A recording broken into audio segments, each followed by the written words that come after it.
आपण पाहत आहात भारतीय जनमत, आपला चॅनल।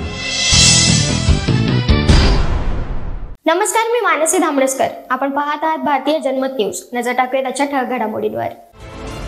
कोलकाता येथील रुग्णालयात झालेला बलात्कार आणि हत्या प्रकरणातून देश सावरत नाही, तोवर एका लहान मुलीवर बलात्कार झाल्याची घटना समोर आली आहे। धक्कादायक म्हणजे मंदिराबाहेर झोपलेल्या या मुलीचं अपहरण करून तिच्यावर बलात्कार करण्यात आला। राजस्थानच्या जोधपूर येथे हा धक्कादायक प्रकार घडला आहे।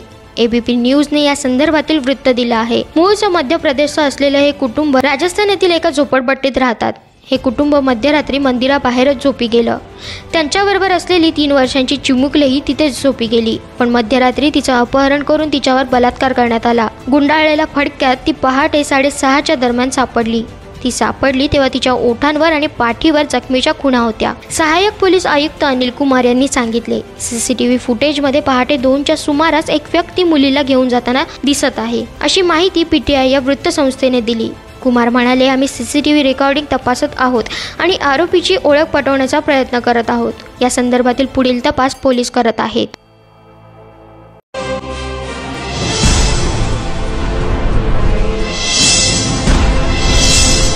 आपण पाहत आहात भारतीय जनमत, आपला चॅनल।